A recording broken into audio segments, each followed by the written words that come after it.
Soy Giovanni Krawinkel y les doy la bienvenida a todos a esta edición especial de NotiVida en nuestro canal Televida, el canal de la familia. En este momento que la Iglesia Católica vive caminando hacia el cónclave en estas misas que estamos viendo que se están realizando en la Santa Sede por el alma de nuestro querido Papa Francisco. Ha culminado esta etapa histórica de la dirección y gobierno de Su Santidad el Papa Francisco. Un momento especial de la Iglesia porque es un momento también de fe. Nos enluta, nos entristece y estamos viendo las imágenes de donde ha sido colocado su cuerpo con su deseo expreso de que solo dijera Francisco. Francisco, el Papa que vino desde lejos, el Papa latinoamericano, el Papa jesuita, el Papa de los pobres.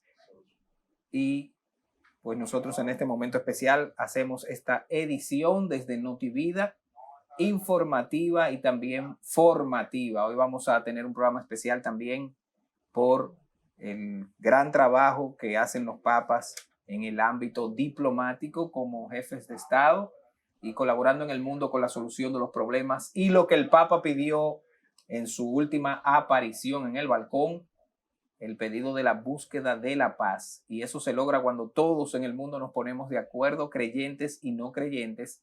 Y es por eso que vamos a entender hoy con nuestro invitado especial, que ya está aquí con nosotros, pronto les anunciaré de quién se trata, la importancia de esa presencia social y, por qué no decir, es en el ámbito de la política para que el mundo se mantenga en paz. Y nosotros queremos cumplir con esos pedidos del Papa Francisco, que también en el ámbito de la comunicación nos pidió estar presentes, y eso lo haremos en el día de hoy. Vámonos enseguida a ver este primer contenido sobre el cónclave de nuestra querida compañera Raiza. Adelante. El cónclave 2025 está por comenzar, y en este proceso no solo se elige al nuevo pontífice, sino que también se refleja la diversidad global de la Iglesia Católica. Pero ¿cómo están divididos los cardenales que participarán en la elección? Hoy te contamos cómo se distribuyen, por edad, país, región y qué significa eso para el futuro de la Iglesia. Los cardenales están divididos de la siguiente manera.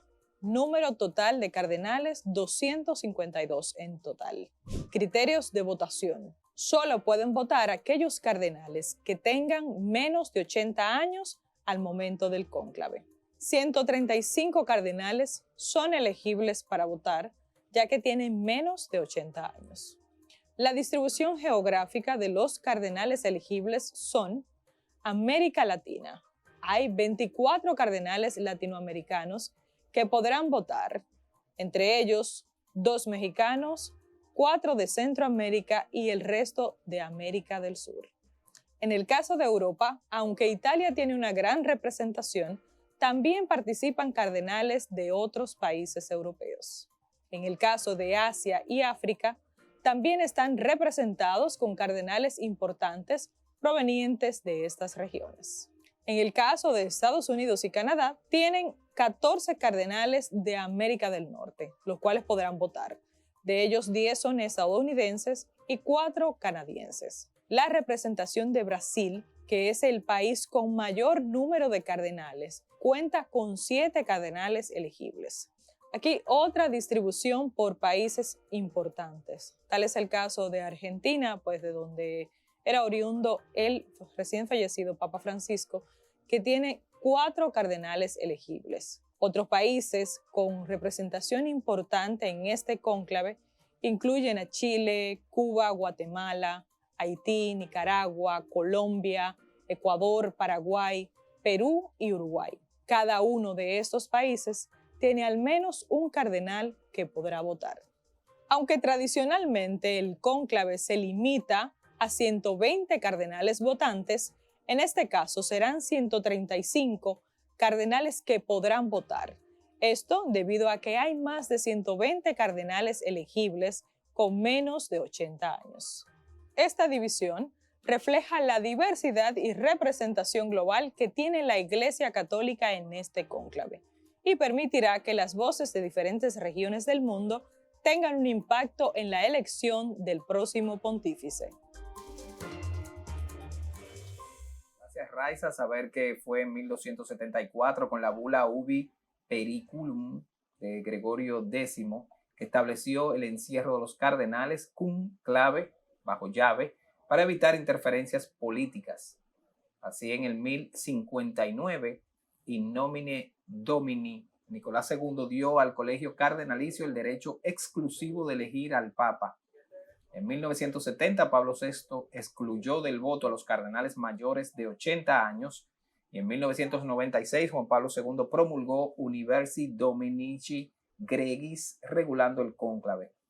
Benedicto XVI hizo reformas en el 2007 y 2013, confirmando la mayoría de 2/3 para elegir al Papa actual, y es la constitución que rige y la que tenemos nosotros que leer en este momento, sobre todo como católicos, para entender realmente lo que es el cónclave. No se lleven de la película, no se lleven de la película Cónclave, ¿eh? Eso es una manipulación total, una falsedad de lo que realmente es el proceso, aunque muestra imágenes y está muy bien hecha, pero en este momento no es conveniente, si somos católicos, llevarnos ni decir que las cosas son como aparecen ahí. Nuevo cónclave iniciará este próximo miércoles 7 de mayo y participarán 133 cardenales electores menores de 80 años. Aunque escuchamos los 135 en la cápsula, realmente se están sucediendo en los ajustes que hacen y acaba de renunciar a ese derecho uno de los cardenales por un motivo muy especial. El cardenal Vecchio no entrará en el cónclave para seguir lo que le pidió el Papa Francisco. Señores, miren, yo tengo aquí en mis manos un libro que puedo decir que es un libro de historia. Lo que está escrito en este libro le pasó a una persona, a un amigo, a un dominicano, y esa persona está aquí con nosotros porque estuvo muy de cerca con el Papa Francisco. Abro esta página que muestra cómo él fue nuestro embajador dominicano en la Santa Sede, el doctor Luis Montalvo, que nos honra esta noche aquí. Doctor, bienvenido aquí a Televida, a Notivida, a este programa especial que haremos para hablar, señores, de la diplomacia en el Vaticano, para hablar de qué hace un representante de nuestro país, de nuestro gobierno en la Santa Sede. Y realmente usted puede buscar una entrevista que le hicimos viviendo la experiencia del sínodo, haciendo la cobertura de prensa. Nos recibió allá en la oficina nuestra, en nuestra embajada, y me decía, los dominicanos cuando viajen a Roma tienen que visitar su embajada para saber que están aquí. Eso. Gracias por esa distinción, doctor Montalvo. Bueno, pues aquí estamos, a la orden. ¿Quién es el doctor Montalvo y cómo tiene este acercamiento al Papa Francisco? Bueno, yo soy médico psiquiatra por muchos años y psicólogo también, con larga experiencia en temas de salud mental, pero he tenido también épocas en que he incursionado en la diplomacia.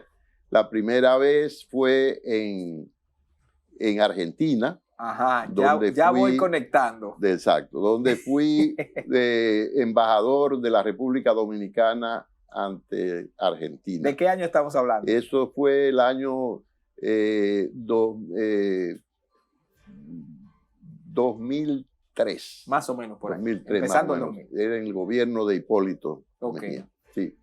Entonces, ese fue una experiencia para mí valiosísima, porque ahí pude encontrarme con un personaje que yo me di cuenta que era de mi familia, que prácticamente, que era el cardenal Bergoglio en ese tiempo. ¿Por qué usted dice de su familia? Bueno, porque mi hermano, el padre Juan Montalvo, y él no coincidieron en la formación, en los años de estudio, pero sí coincidieron en el cargo que tenían. Eran maestros de novicios, formador de novicios jesuitas. Mi hermano en el noviciado de Santiago, de los Caballeros, aquí en la República Dominicana, y el padre Bergoglio en Buenos Aires. Entonces los maestros novicios se reúnen todos los años para compartir experiencias del mundo entero, por lo menos de América Latina, y ellos compartieron mucho sus experiencias en la formación de los novicios. Entonces cuando yo llegué a Argentina, que me presenté donde el cardenal, me dijo, pero usted es familia del padre Montalvo. Ay, digo yo, mi madre. hermano, su único hermano. Ese centro Bueno, pues, Montalvo que está en la José Fabrea se refiere a su hermano. A mi hermano, claro. Que miren sí, eso, claro qué bonito. Sí, sí, señor. Jesuita. Sí, señor. Y ahora cuando me tocó ocupar la posición 3 años y medio como embajador de la República Dominicana ante la Santa Sede, cuando presenté credenciales al Santo Padre, por supuesto, fue un momento muy emocionante porque tuve la oportunidad de estar con él a solas y después con mi esposa, con mis hijos. Fue un hecho histórico porque él se interesó mucho de manera personal por mi vida, por lo que yo había hecho, por mi labor como médico psiquiatra y por los proyectos que yo tenía en mi gestión como embajador ante la Santa Sede. Pero entonces volvamos a Argentina. ¿Qué pasó ahí? ¿Qué hicieron juntos entonces? Bueno, no, en realidad la actividad no fue mucho tiempo, ¿verdad? Sí. Pero ya había un lazo afectivo familiar. Lo que faltó por hacer en Argentina se completó con creces en la Santa Sede, Roma. en la oportunidad. Y ya desde ahí usted vio quién era Jorge Mario Bergoglio. Claro que sí, claro que sí. Entonces la vida lo lleva de nuevo al lado de Bergoglio. Eso no todo el mundo pudo tener esa oportunidad 2 veces en la vida, quizás. Así es, así es. Conocerlo como cardenal, como cura, es decir, porque era un cardenal también muy sui generis, era un cardenal que andaba en el metro, en la guagua, que no vivía en el palacio del cardenal, sino que vivía en un cuarto de servicio de la Catedral de Buenos Aires. Ahí era que vivía. Eso. Prácticamente un cuarto de servicio. Cuartito. Él se cocinaba, él se arreglaba todo y ahí era que vivía. Claro, él tenía como funcionario, como cardenal, él tenía que recibir a los sacerdotes, a los obispos de Argentina y había que hacer... pero él nunca abandonó su pastoral, su ejemplo de humildad, de compasión. Eso le iba a decir, los valores humanos que él tenía ya. Claro, de hecho, en la entrevista usted me contó que él tenía como un operativo rescatando mujeres de la trata blanca y le pidió asistencia a los embajadores para que hicieran carta de ruta. Bueno, eso fue en Argentina, ¿verdad? Sí, en Argentina. Por supuesto, sí. Una de las razones por las que yo fui embajador en Argentina fue, pues yo en ese tiempo yo dirigía el Programa Nacional de SIDA. Oiga, el Programa Nacional de SIDA, que era el COPRESIDA. Entonces un día me llama Hipólito y me dice, bueno, yo tengo un sustituto para ti, pero porque yo te necesito en una misión diplomática en este momento. Y ya yo he pensado en cómo yo puedo dejar bien parado lo que tú has hecho en estos 2 o 3 años con el programa de SIDA. Entonces, yo necesito una persona que me limpie el nombre de la República Dominicana en Argentina, porque hay un involucramiento de personas de la embajada nuestra que se han involucrado Oigan eso, qué fuerte. En trata de prostitutas. Ya en ese tiempo Argentina tenía, no solamente eran dominicanas, sino eran mujeres de Colombia, de Venezuela, de toda Latinoamérica. Y Bergoglio se había aliado con esa labor. Entonces, como eran mujeres que le habían quitado, engañadas, que iban a trabajar en un salón, en una tienda, y no era eso, le quitaban su identidad, le quitaban su pasaporte, le quitaban todo lo que representaba su identidad y ya no eran nadie, porque estaban confinadas a ese centro de prostitución. Entonces, Bergoglio lo que hizo, él tenía muy buenas relaciones con muchas familias católicas también allá, entonces, pues hacer el secuestro al revés. Oiga, Sacarla eso, el secuestro al revés, sacarla de ese prostituto, y en lo que se le preparaba El un viaje. expediente, una especie de carta de ruta para que puedan regresar, porque muchas de ellas lo que querían era regresar a su país, donde Wow. su Y eso familia. le hizo descubrir Y esos entonces valores humanos de Bergoglio. Digo, esas eso mujeres le hizo descubrir esos valores humanos de Bergoglio. vivieron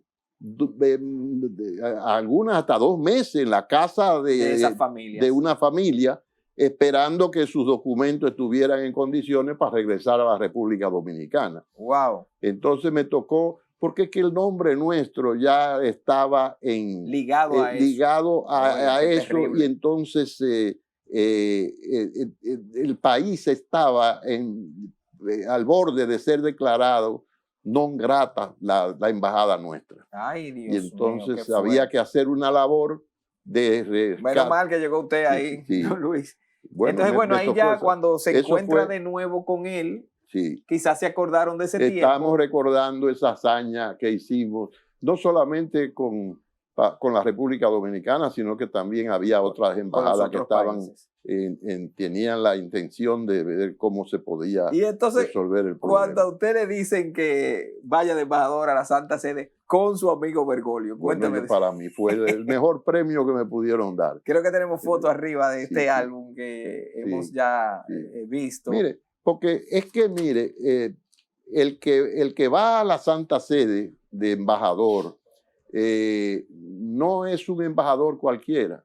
Lo que me decía el mismo señor presidente de la República cuando me visitó en mayo del año pasado, es decir, es que buscar un sustituto para usted no me es muy fácil. Es difícil. Cuando yo le dije que ya yo quería regresar, porque es una embajada, él se dio cuenta en las sesiones que tuvimos con el secretario de Estado, con las altas esferas de la diplomacia vaticana y con la entrevista que él tuvo con el Papa, una larga entrevista personal. Él se dio cuenta que la diplomacia vaticana no era una diplomacia que requería gente de mucha experiencia. En algunos casos era el último eslabón de la vida diplomática de un embajador. Perdone, ¿usted está aquí con su familia? Aquí Sí. no. Sí. Aquí estoy, ese fue la presentación de credenciales. Ok. Esa es mi hija y mi esposa, que están ahí. Ok. Entonces, ese fue el El intercambio momento de en el que regalos usted y entrega todo eso. credenciales y él encuentra a su amigo Montalvo de nuevo. Sí, señor. Ya usted empezó a hablarme de la diplomacia vaticana. Vámonos crudo y duro a ver por qué un país decide tener una delegación. Usted me dijo que ya el presidente le dijo que no era fácil. Sí. ¿Y cuántos países tienen delegación en Vaticano? ¿Son muchos? ¿Son pocos? Sí, sí. Bueno, ya hay embajadores, visión diplomática, por lo menos de 200 países, alrededor de 200 países. Y muchos de esos países no son católicos. Hay muchos países que son musulmanes, básicamente hay países donde, es más, el embajador ante el Vaticano no tiene que ser católico, no tiene que haber sido casado por la iglesia. Wow. No, sino que ya antes eran requisitos, Sí. pero ya no, ni siquiera hoy en día. Eso ha ido evolucionando.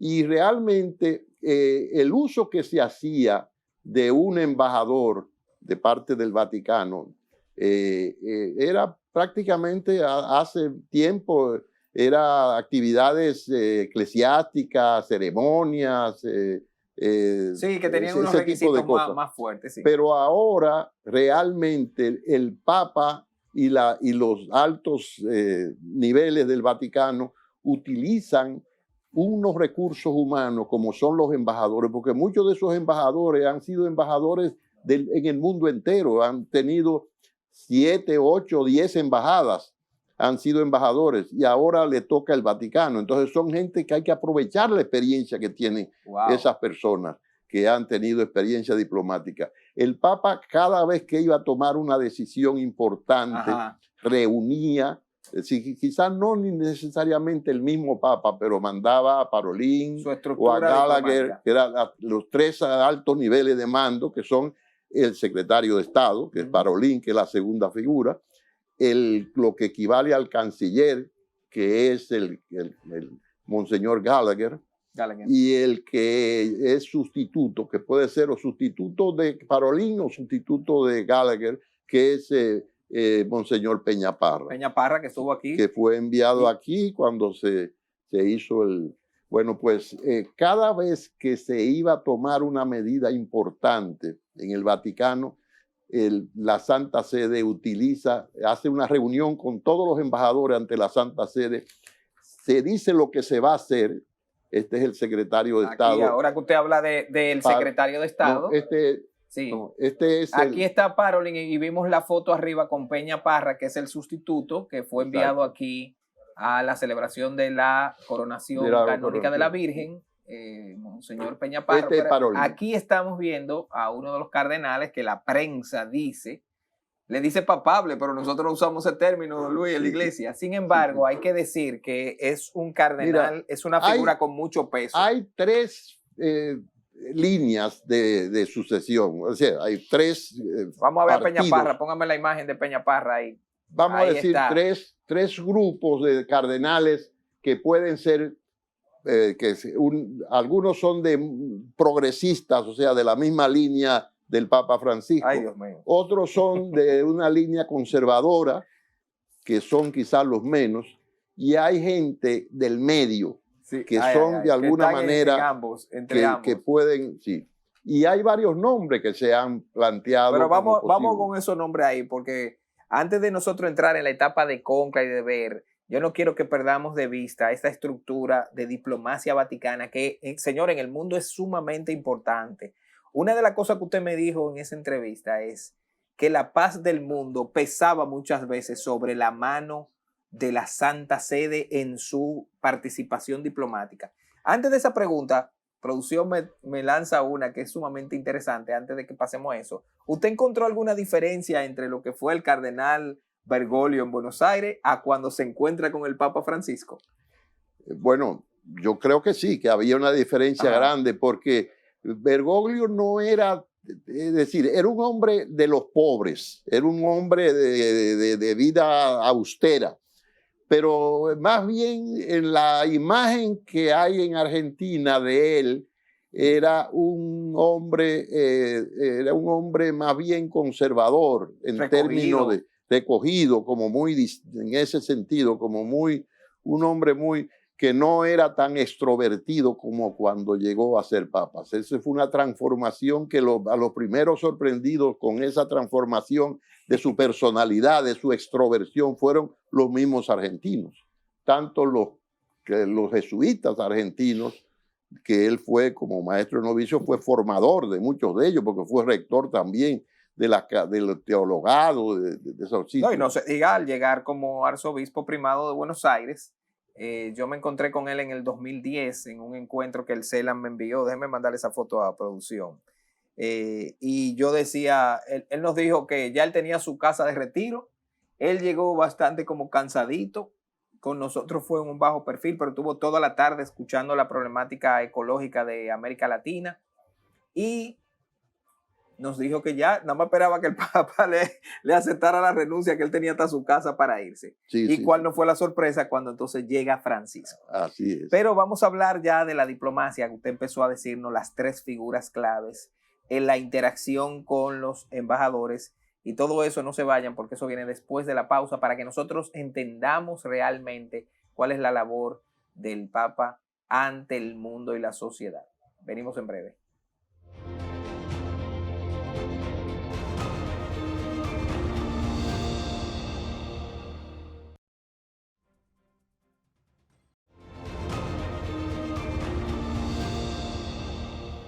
Seguimos aquí en esta producción especial en Notivida, ahora que se está acercando ya la fecha de la sede vacante. El próximo domingo será la última misa del novenario. Televida estará allí en una cobertura especial también en este momento histórico que vivimos como Iglesia Católica. Y aunque realmente ahora no tenemos una representación en el Colegio Cardenalicio Elector, sí tenemos una representación que sigue siendo nuestro cardenal López Rodríguez, pero en la parte de los cardenales mayores de 80 años, no menos cierto es que como Iglesia Católica en todo el mundo tenemos que ponernos ahora en cónclave. Y aquí tenemos los números actualizados que aparecen en la página de Vaticano. Usted puede buscar Vatican Va y va a encontrar un botón a la izquierda que dice sede vacante. Y cuando usted vaya ahí abajo, en la última opción, dice Colegio Cardenalicio y va a encontrar este dashboard que nos dice que en la actualidad hay 252 cardenales en el Colegio Cardenalicio, de los cuales 135 son electores y 117 no lo son. Números importantes también y se encuentran arriba en la parte de la derecha, señor director, y lo decíamos en la cápsula, y es que de Europa hay 114 cardenales, de Asia 37, de América Meridional 32, de África 29, de América Septentrional 28, así como 8 de América Central y de Oceanía.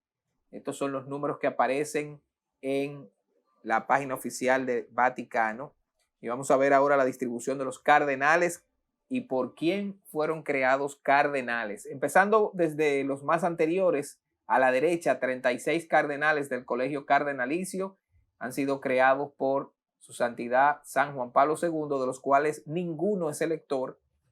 El Papa Benedicto XVI creó 22 que son actualmente electores y 40 que no son electores. Y en la actualidad, creados por el Papa Francisco, 108 son cardenales electores y 41 cardenales no lo son.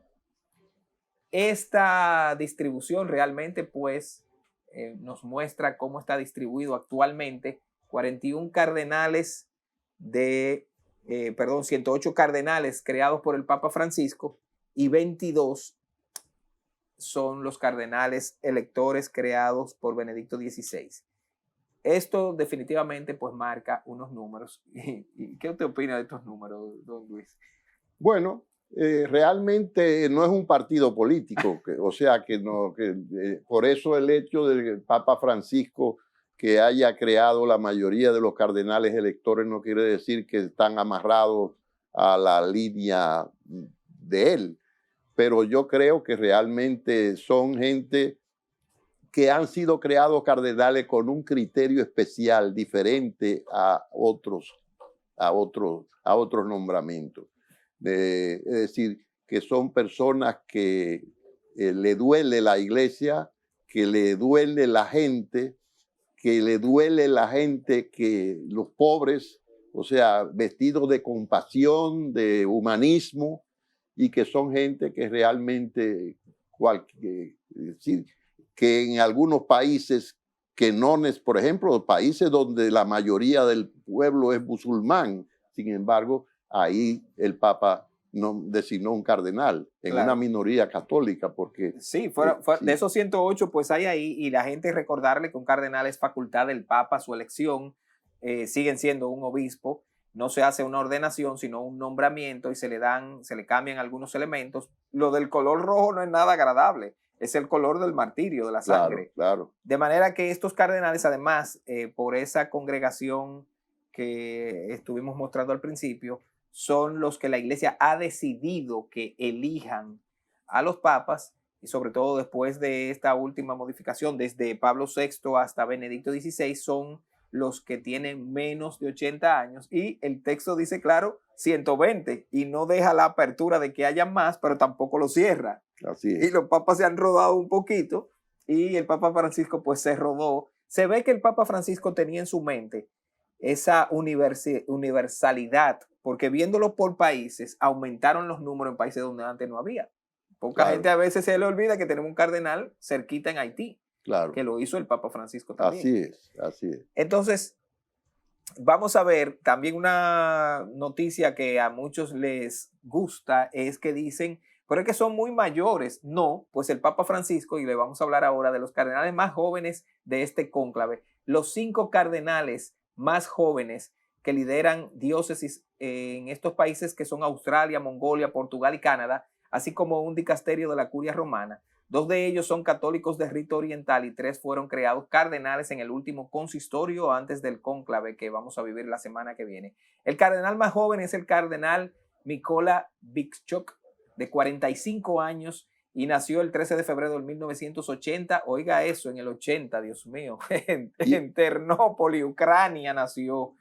El 7 de diciembre del 2024, el Papa Francisco lo elevó al colegio cardenalicio, convirtiéndolo en el cardenal más joven del mundo en la actualidad, con 45 años. No, pero es increíble. Ese cardenal habla 15 idiomas, Ay, la mayoría idiomas del lejano oriente, del oriente. Y está destacado en Jerusalén. Oiga eso. Es el patriarca de Jerusalén, el patriarca católico de Jerusalén. ¿Lo llegó a ver usted ahí, ese cardenal? No lo vi nunca. Vamos a ver el cardenal joven número 2. Menos conocido en Roma, vamos a decirlo así. El cardenal Giorgio Marengo, nacido el 7 de junio del 74 en Cuneo, Italia. Ha sido misionero consalata en Mongolia desde el 2003 y fue ordenado sacerdote en el 2001 y nombrado prefecto apostólico de Ulan Bator en el 2020. El Papa Francisco lo creó cardenal el 27 de agosto del 22, convirtiéndolo en el miembro más joven del colegio cardenalicio en ese momento, con 48 años.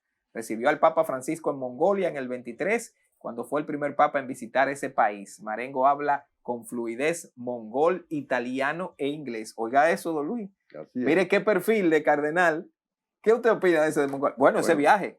Hay un cardenal en Timor Oriental que es un salesiano, precisamente. Sí. Creo que hay 5 salesianos. Sí. Y ahora el último de los salesianos fue el cardenal Ángel Fernández Artime, gran amigo mío. Es verdad. Salesiano. Pero aquí de una vez no es, ya levantó los brazos, amigo de nosotros. Muy bien. Un gran caso. Vamos a ver. El cardenal Fernández Artime me había pedido que lo acompañara a la República Dominicana en un viaje que hizo el año pasado. Oiga eso. Y entonces, pero se me presentó una obligación de mi posición como embajador que me fue imposible poder venir con él a acompañar. Señores, cuando yo estaba allá, me dice don Luis, déjame llamar al cardenal para que te reciba y que te dé una entrevista. Oye, yo dije, no, yo se lo agradezco de verdad. Cardenal más joven número 3, Américo Manuel Aguiar Alves, de 51 años.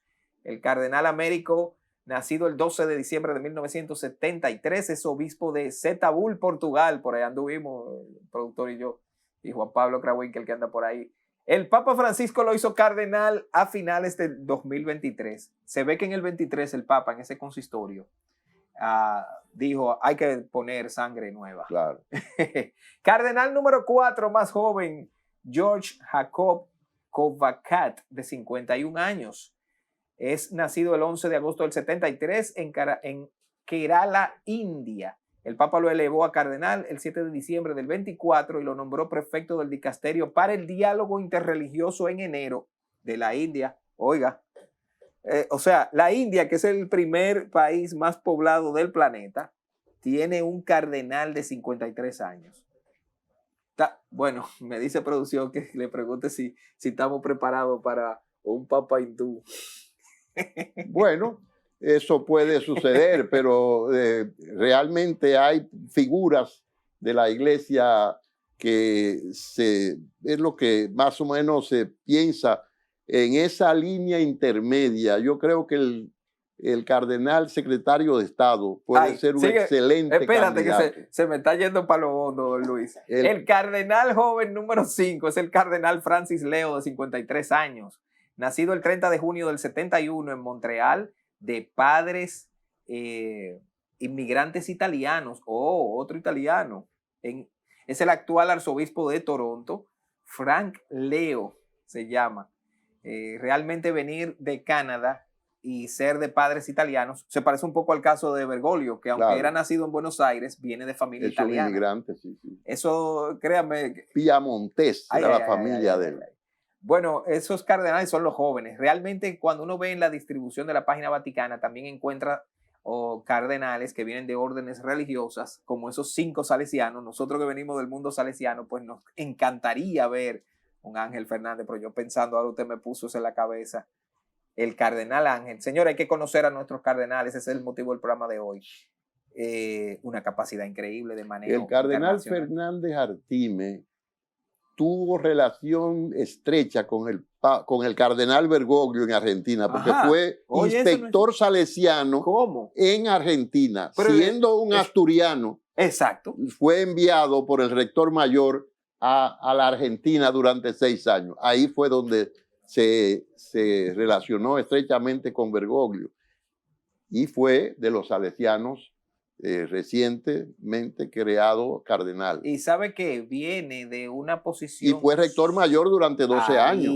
No solamente rector mayor, sucesor de San Juan Bosco, Bueno, que es mucho decir. Eso es el rector mayor. 170 países visitó el cardenal Ángel Fernández, lo cual le da el manejo internacional de las situaciones. Y cuando aquí él contó su historia y nos dijo cómo él venía de padres que vivían frente al mar, su pasión y cuidado por la creación, daría continuidad. Que por cierto, aquí hay unas fotos muy bonitas, quizás no nos dé tiempo mostrarla, donde el Papa aparece sentado como debajo de una mata de olivo. ¿Qué fue esa foto? Déjame ver si la encuentro. Eso fue un árbol de olivo que él sembró en compañía en los Jardines Vaticanos. Ah, mírela aquí en está la foto. Compañía del embajador en ese momento de Israel y del embajador en ese momento de la autoridad palestina, en ese momento. Entonces, al celebrar los 10 años de la siembra de ese árbol de olivo, él hizo que todos los embajadores de la Santa Sede estuvieran presentes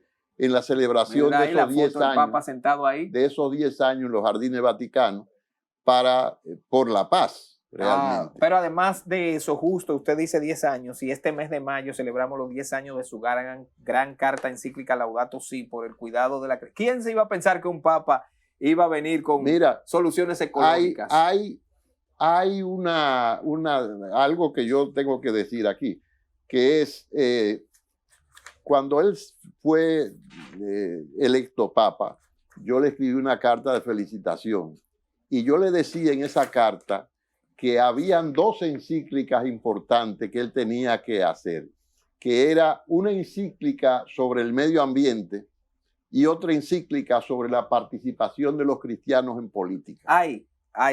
2 encíclicas. Usted va a tener que venir con ese tema aquí. Últimamente yo le quise poner en cara, pasar que faltaba la encíclica de los cristianos en política. Dijo, bueno, yo siempre dejo caer eso. Pero del medio ambiente, 2 encíclicas. Laudato Deum, Laudato Si.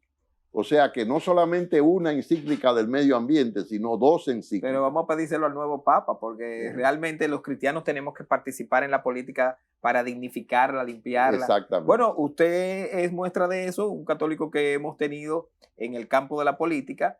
Usted pues ya está en la edad de pensión, pero usted está bastante fuerte y lúcido. Nos puede dar a nosotros, a los nobles comunicadores. Yo tuve la participación de la política dominicana, tanto en el gobierno de Jorge Blanco, fui como quien dice, el precursor del Ministerio de Educación Superior, Ciencia y Tecnología en ese gobierno. Y en el gobierno de Hipólito, yo le vendí la idea a Hipólito de que el SIDA no solamente era un problema de salud, sino que el SIDA era un problema de desarrollo. Y por lo tanto, el SIDA no podía estar enclavado en salud pública como si fuera uno del capítulo de salud cualquiera, sino que el SIDA tenía que estar asimilado en todos los estamentos del gobierno, en las Fuerzas Armadas, en el turismo, en el Ministerio de Trabajo, en el Ministerio de Educación, en todos los estamentos. Bueno, ahí vemos en las fotos quizá ya de su salida, ¿verdad? Creo que esa es la despedida. Veo al presidente Abinader ahí, a sus hijas. Esa foto fue con la visita del presidente Abinader. El año pasado. Sí. Entonces, él tuvo un encuentro personal con el Santo Padre, pero después él tuvo un encuentro con la comitiva que lo había acompañado, conmigo como embajador, y él fue acompañado de su esposa y sus 3 hijas. Claro. Y entonces esa foto fue de... Ahí estamos todos juntos. Ya sí que ahí estamos la comitiva que viajó desde aquí para acompañarlo. Está la comitiva está la familia del presidente. Sí, ahí veo al general Jimmy, seguridad del presidente también. Señor. A Monegro y a Ángela y a Roberto Cavada. Bueno, don Luis, realmente agradecerle su visita aquí en estos minutos finales. Se nos fue el tiempo, don Luis. Sí. Decir, ¿qué usted opina en esta etapa que estamos viviendo para el cónclave? ¿Qué le sugiere a la iglesia Mira, para el nuevo Papa? La muerte del Santo Padre ha levantado una ola de presidentes del mundo entero que han hecho declaraciones y se han expresado de tal manera que no es el catolicismo que pierde un gran hombre, sino la paz mundial que pierde un hombre importante para la paz, porque la presencia del Santo Padre es vamos a decirlo así, como Estado Vaticano, es un Estado que no está asociado, no se ha casado con ningún sector, diríamos, de la derecha, ni de la izquierda, ni de ninguna parte, sino que es un sector abierto, donde no hay intereses económicos ni intereses políticos, sino que por eso es que el Papa y este cónclave es decisivo para la paz del mundo ahora mismo. Mire, realmente es una gran responsabilidad que la Iglesia tenemos para colaborar en el mundo de la paz. Y usted puede pensar, bueno, que lo estamos diciendo de una manera muy light aquí en este estudio, en la televisión, pero realmente las personas que están muriendo por estos procesos de guerra y estas dificultades son muchas.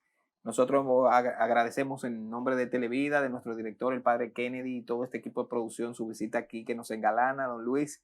Y esperamos contar con usted para seguir escuchando historias. ¿Cómo no? Que son las que hacen que nosotros pues nos motivemos a participar. Usted esté pendiente siempre de todo esto. Gracias, don Luis.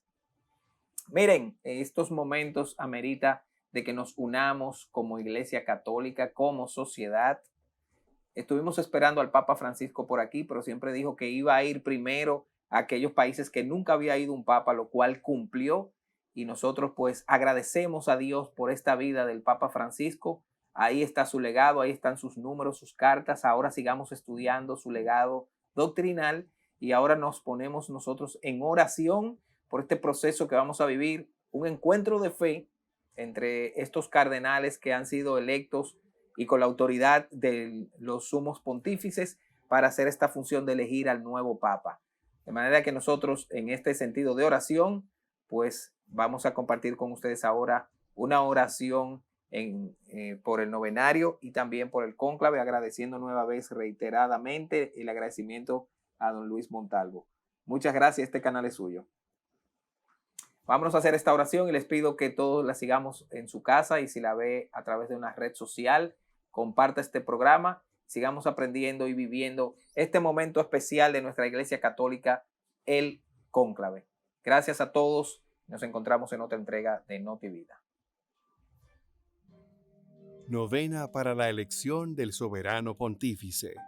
Ven Espíritu Creador, visita las almas de tus fieles, llena de la divina gracia los corazones que tú mismo has creado. Tú eres nuestro consuelo, don de Dios Altísimo, fuente viva, fuego, caridad y espiritual unción. Tú derramas sobre nosotros los 7 dones, tú el dedo de la mano de Dios, tú el prometido del Padre, pones en nuestros labios los tesoros de tu palabra. Enciende con tu luz nuestros sentidos, infunde tu amor en nuestros corazones, y con tu perpetuo auxilio, fortalece nuestra frágil carne. Aleja de nosotros al enemigo, danos pronto tu paz. Siendo tú mismo nuestra guía, evitaremos todo lo que es nocivo. Por ti conozcamos al Padre, y también al Hijo, y que en ti, que eres el Espíritu de ambos, creamos en todo tiempo. Gloria a Dios Padre, y al Hijo que resucitó de entre los muertos, y al Espíritu Consolador, por los siglos de los siglos. Amén. Envía tu Espíritu, y se hará una creación nueva, y renovarás la faz de la tierra. Oremos. Te suplicamos humildemente, oh Señor, que por tu inmensa piedad, concedas a la sacrosanta Iglesia Romana un pontífice que te sea siempre agradable por su santo celo para con nosotros y sea siempre digno de la reverencia de tu pueblo por su saludable gobierno para la gloria de tu nombre. Por nuestro Señor. Corazón doloroso e inmaculado de María, ruega por nosotros. San Pío V, ruega por nosotros. San Pío X, ruega por nosotros.